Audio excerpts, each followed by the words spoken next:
The coffee cup sat on the side table next to my chair. A thin film had formed on top of it, the kind of skin that only shows up after hours. I could not tell if the cup was from this morning or last night. I sat very still and looked at it, because looking at it was easier than looking around the room. The room was big and quiet. A grandfather clock ticked in the hall.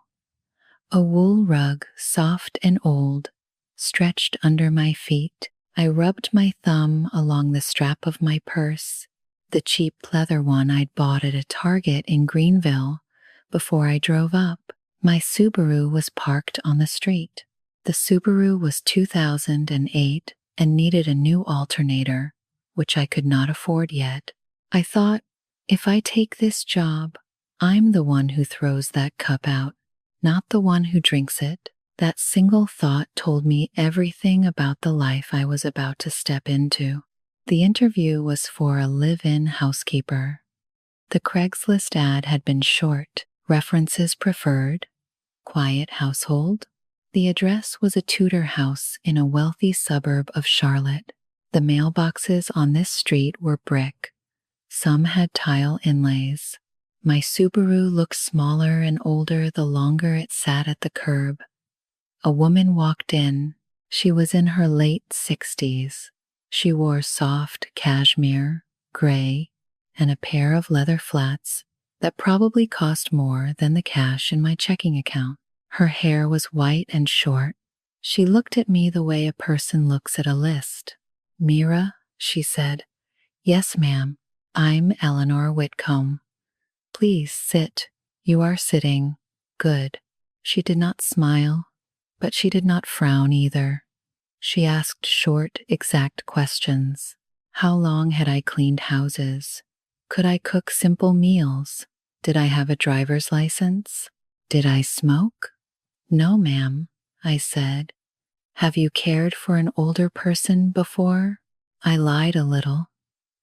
I told her I had taken care of my grandmother for years. My grandmother died when I was 12. The lie came out easy. I had already started lying to myself about who I was in this house, and I hadn't even unpacked.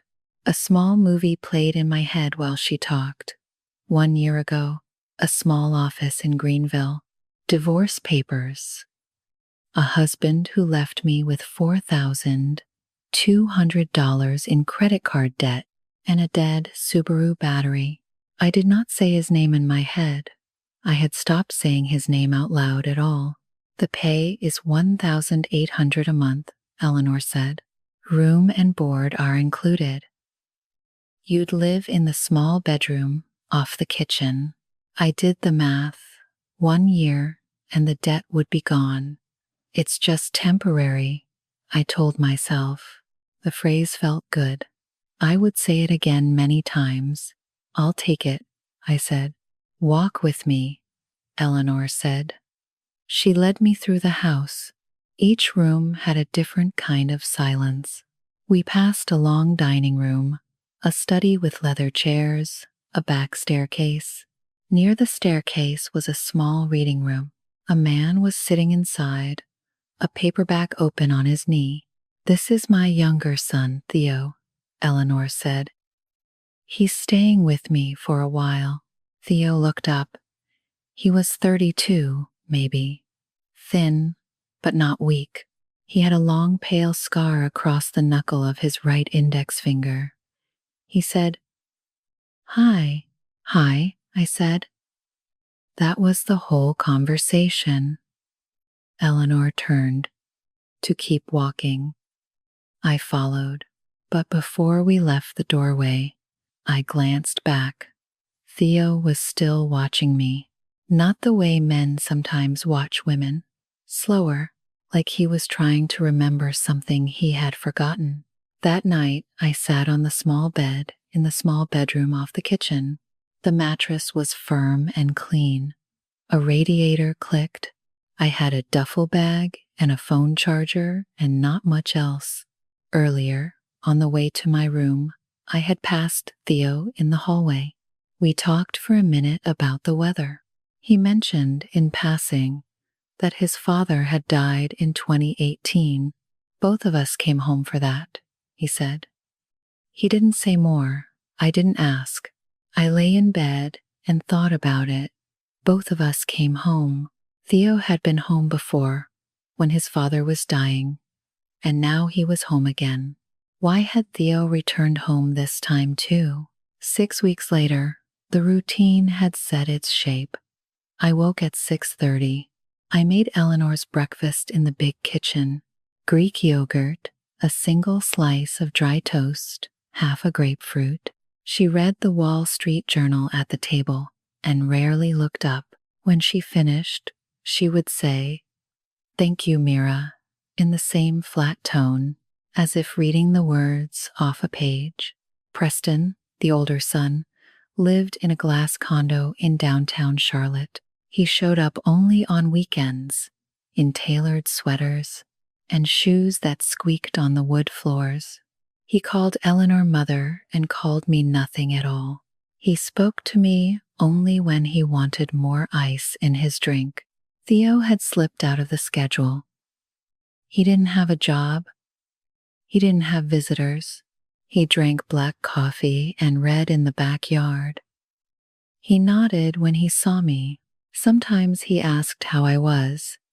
He never asked anything that needed a long answer. I was grateful for that, although I couldn't say why. One Saturday in late April, he caught me in the hallway. "Mira, can I ask you a favor?" "Sure. I'm trying to build a small greenhouse out back. Nothing fancy, just a frame and some plastic panels. I can't quite manage it alone." He said it casually, but he didn't look at me when he said alone. I noticed that. I noticed a lot of small things in that house. "Okay," I said. In my head, I told myself, "It's just to fill the afternoon." We worked together for the next 3 weeks.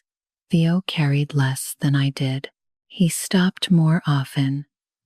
He drank water in long, slow sips, but he was funny in a dry way I didn't expect. He taught me the Latin names of the plants. He said Solanum lycopersicum for tomato. He said it with a straight face. "Tomato is officially a fruit," he told me one afternoon, "but if you put it in a fruit salad, you're a monster." I laughed. It was the first real laugh I'd had since the divorce. I hated that I remembered. He kept a small notebook in his back pocket. He wrote things down all the time. What we planted, where, when.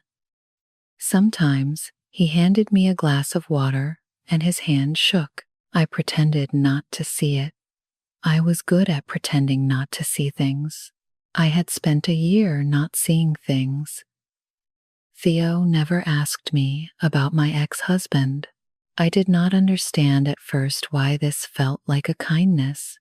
He asked about my hometown instead. He asked about a creek I had fished in when I was a kid. He asked if I had ever been to Asheville. "Once," I said.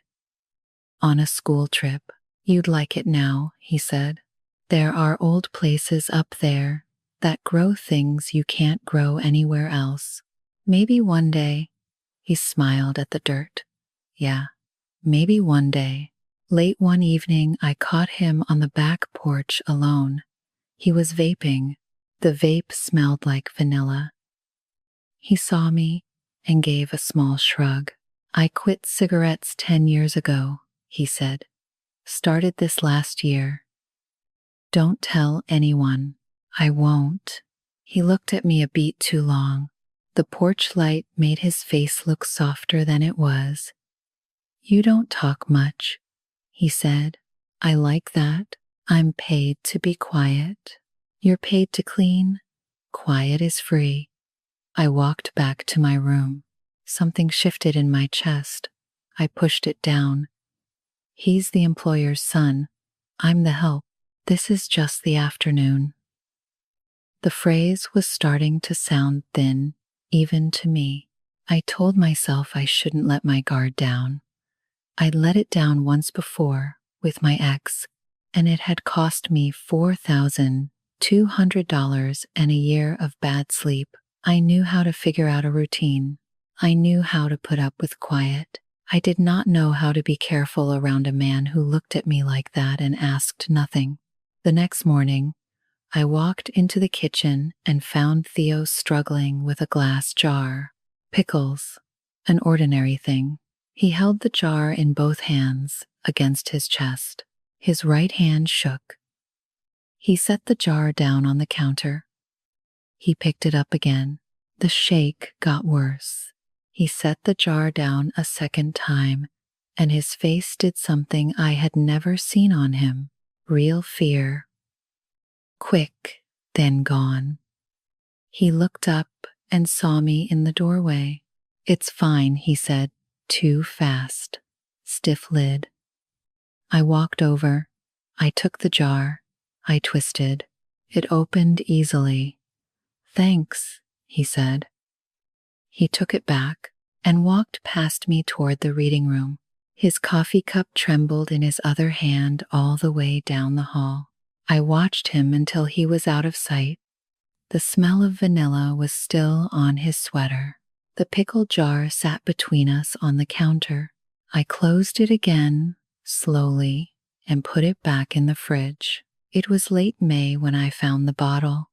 I was cleaning Theo's private bathroom, which was a small suite off the east wing. He kept it tidy, a thin blue towel, a bar of plain soap, a toothbrush in a glass. I opened the medicine cabinet to wipe down the inside. There was a small orange prescription bottle on the top shelf. Riluzole 50 milligrams. I didn't recognize the name. I closed the cabinet. I stopped. I opened it again. I took out my phone. I typed the word into Google. I would hate myself for this later, but I did it anyway. The first sentence on the screen said it plain. Riluzole is used to treat amyotrophic lateral sclerosis, ALS, also known as Lou Gehrig's disease. I sat down on the edge of his tub. I didn't cry. I just sat.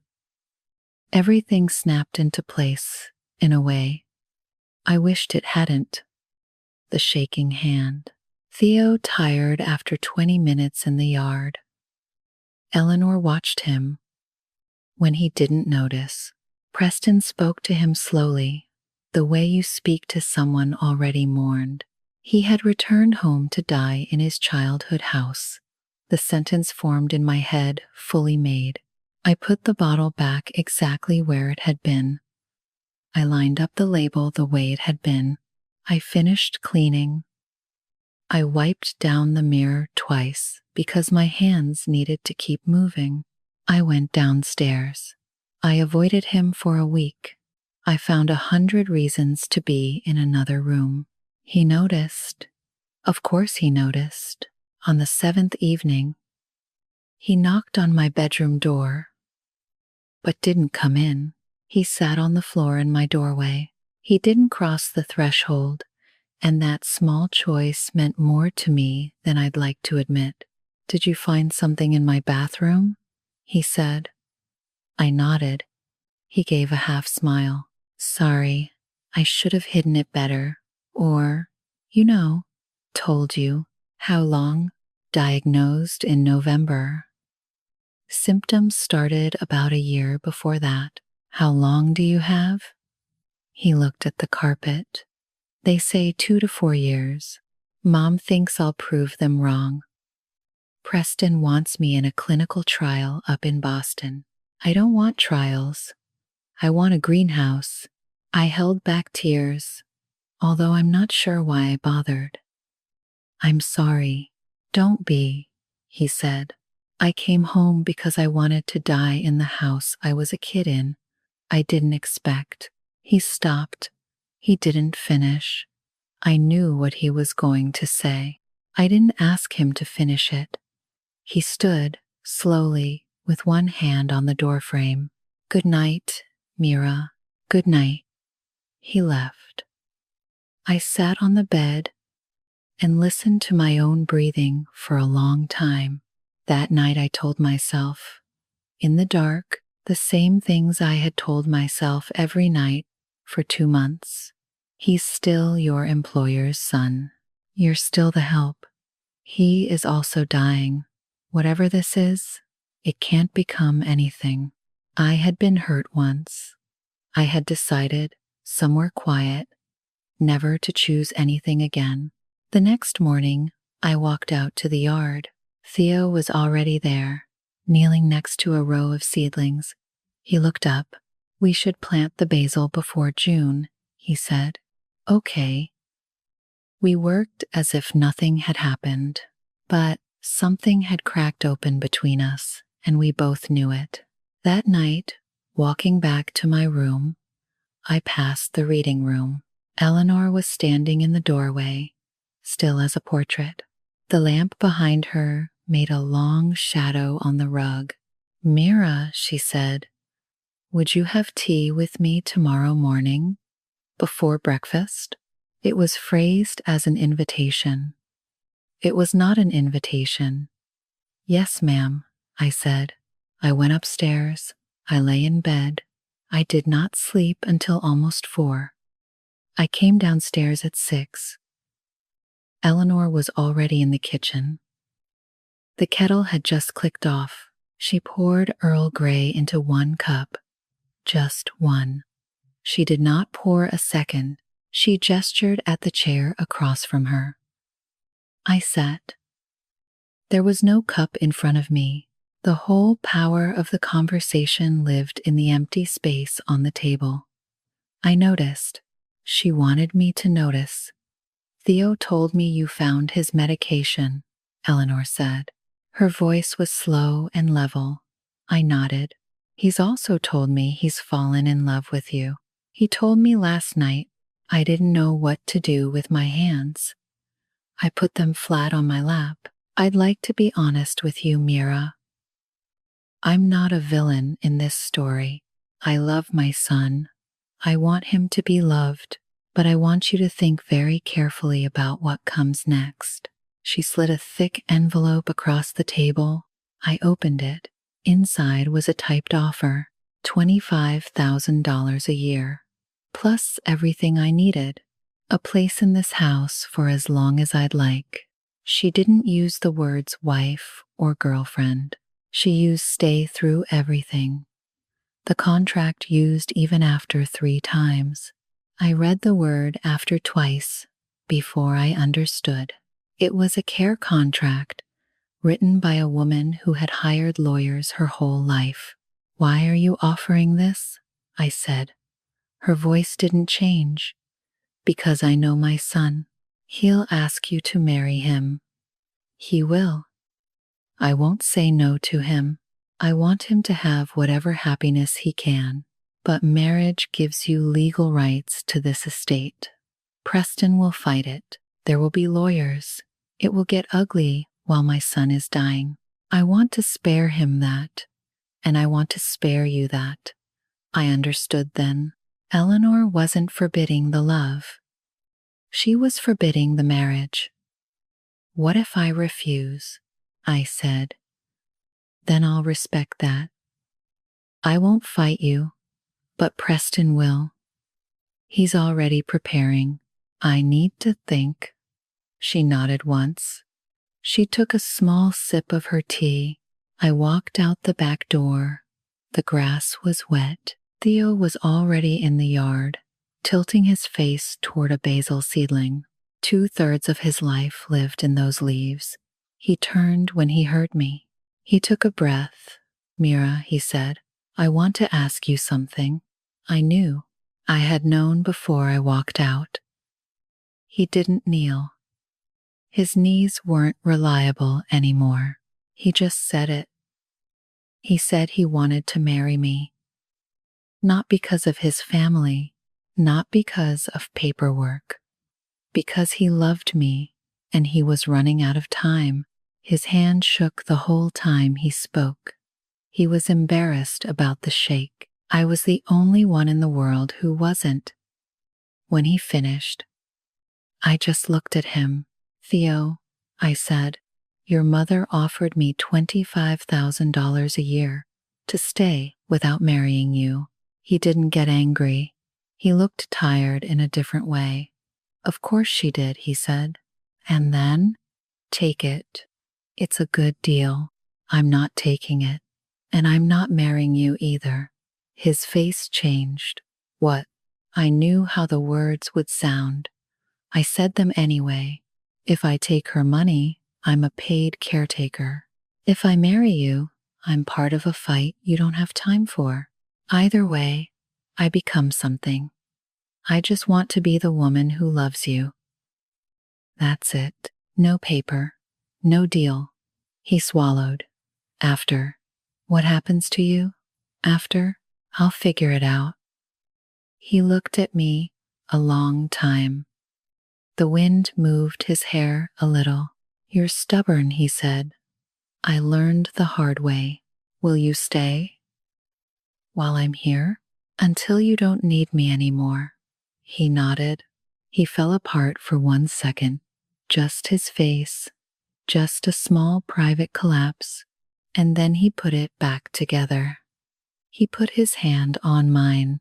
The shake was worse than any other time I had felt it. I did not pull away.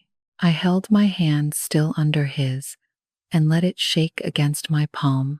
We should plant the basil, he said. Yeah, I said. We planted the basil.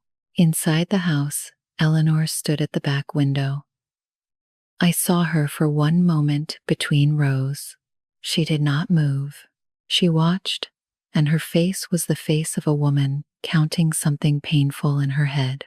Later that night, I sat on my bed and wrote a letter to myself. I did not send it. I wrote, I am choosing love that costs me everything. I don't know if this is brave or stupid, maybe both. I folded the page. I walked out to the back porch in my socks and slipped the letter into the back of Theo's plant notebook between 2 pages of shaky writing about cucumbers. I closed the notebook. I went back to bed. I did not cross any bridges that night. Theo had said the phrase once that afternoon, lightly, the way he said most things. We'll cross that bridge, as if there would be time. We both pretended there would be. 8 months later, I was standing in a motel parking lot on Tunnel Road in Asheville. There was a Subaru behind me with 230,000 miles on it. There was a duffel bag in the back seat.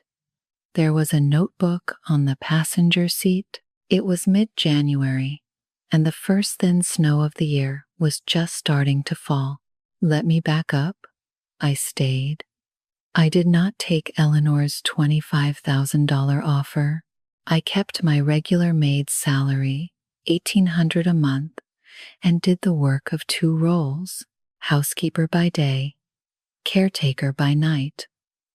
After a few weeks, Eleanor stopped pouring 1 cup. After a while, she poured 2. We didn't talk about it. Theo went downhill faster than the doctors had said. By October, he couldn't walk on his own. By December, he couldn't speak clearly. He used a small alphabet board the hospice nurse had brought. I read to him in the evenings the Latin names of plants, mostly because he liked hearing them said out loud. Solanum lycopersicum, ochimum basilicum, lavandula angustifolia. He smiled at the long ones. He died one morning in early January. Quiet in his own bed, I was beside him. Eleanor was beside him. Preston arrived 30 minutes after. The funeral was small. I wore the best black dress I owned, which wasn't much. I didn't sit in the family pew. I didn't ask to. I sat near the back with the hospice nurse, who held my hand once during the service and did not say anything. She was a kind woman, and I never saw her again. After the funeral, Eleanor came to my room. She had aged 10 years In 8 months, visibly, unfairly. She held a sealed envelope in her hand. "I'd like you to take this," she said. "He left it for you. In his will," he insisted. I opened it. A check for $50,000. I looked at the check. I looked at her. I looked at the check again. "Take it, Mira," she said. "Please. I won't fight you on this." He was very clear. I put the check on the table. "I'll take 5,000, I said. She blinked. "Why?" "5,000 pays off my credit card debt. The rest belongs to him, or to you, or to a charity he liked. Not to me." She tried to argue. I didn't let her.